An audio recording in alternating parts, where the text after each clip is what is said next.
Hey, TSpeaksLive here. Welcome to the Celibacy Walk. This is week 18. First of all, let me just say Happy New Year's to each and every one of you. I pray God's choice blessing for you and your family, your loved ones, even those friends, associates, and even those that you cut off for one reason or another. I still pray that you would be a blessing to their life and God would bless you all the more for it. I'm so glad and appreciative that I've made it to week 18. So I finished out the year 2017 of my celibacy walk strong. I still have my ring on. I'm still grateful and thankful that my desire to live according to Romans 12:1 is still intact. But I have definitely a surprise to let you all know. I'm starting this year with someone in mind. God, I guess is no other way to say it, has saw fit and purpose for me to meet the woman, I want to say, of my dreams. Someone who is absolutely perfect for me. Is she perfect by every standard of the world? Perhaps not. But she's perfect for me. Not only did I tell her when I first met her, listen, you're never going to get this. And I don't want you in your body. I want to get to know you. She went out shortly thereafter, once understanding that I was celibate, that we would never engage in intercourse without being married, and I wasn't in a hurry to get married. Now, I want to stop and just say, as you all know, when I started the Celibacy Walk, I had no one in my life. I had no prospects, if you will, but I wasn't looking for any. I get up every day thanking God for being my God. I go to bed every night for thanking God, allowing me to still be in this world. I pray that He blessed me and that I was a blessing to someone during the day. But I was not asking God, okay, give me her. I didn't see anyone and said, okay, I desire her. I was just walking and doing what it is that my heart has led me to do, which is living to the best of my ability, according to God's will. Can I say I'm perfect? No. I'll never say I'm perfect because I was born to imperfect parents.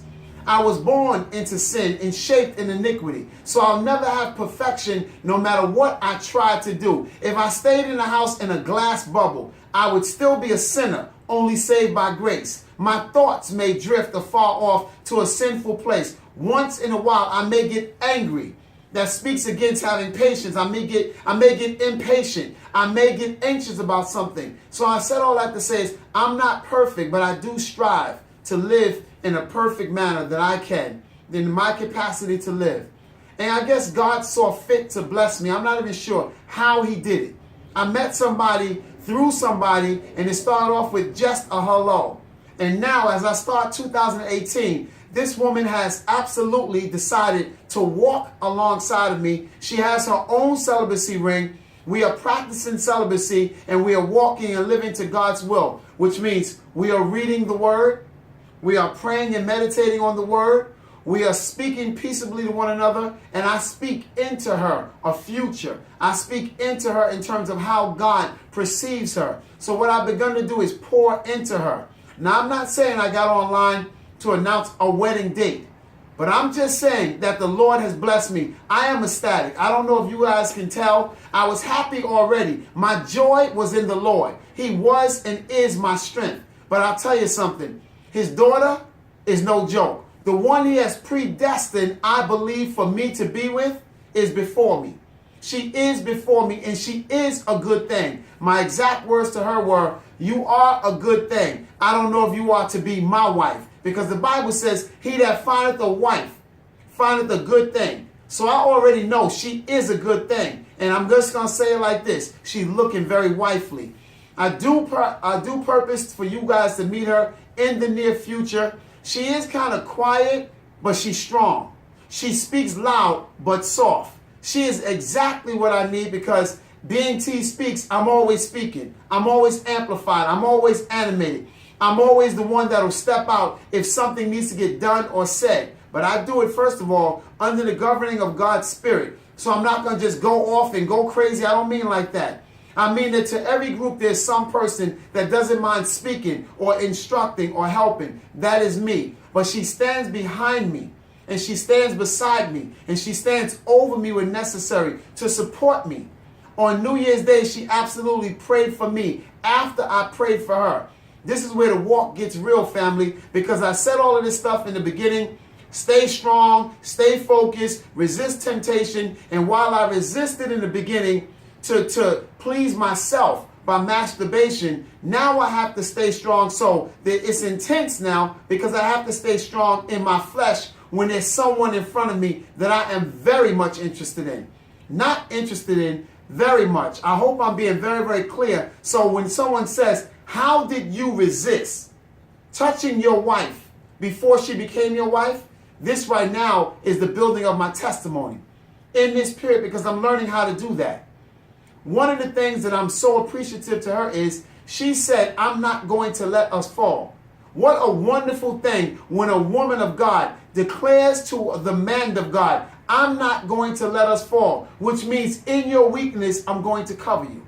That's a blessing in itself. I've longed my entire life to have a woman that once I get finished doing whatever God is going to have me to do, ultimately, I can go into her and she can wrap her arms around me and pray for me. And pray for me. It is my desire to be that way. And I thank God that I have the person in my life that is that person to me already. Even before matrimony, she has already shown herself to be a wonderful woman of God and someone that I not only need in my life, someone that I want in my life, someone that I desire, and I'm going to take a step and say, someone that God has placed in my life for such a time as this. So I'm so appreciative that I don't have to walk in 2018 by myself.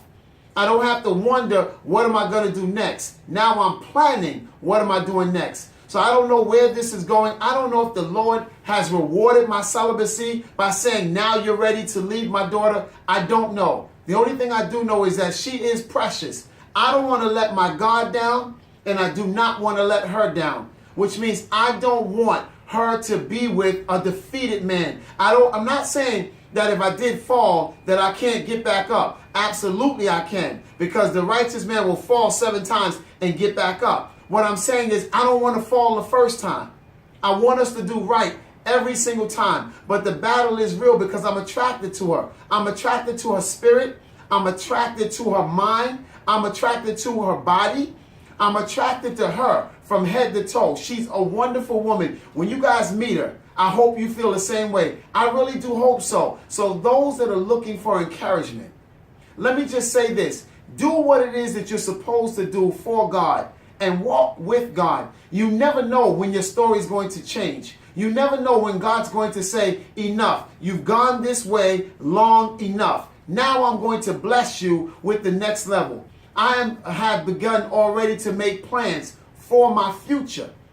For my future. And I'm getting before the Lord daily and asking him, Father, which way shall I go? Order my steps, because the Bible says the steps of a good man are ordered by the Lord, and he delighteth in his way. So what the Lord orders for me, I'm going to be happy, I'm going to be joyous, I'm going to celebrate as I go the way he's telling me to go. So week 18, family, of the Celibacy Walk finds me now attached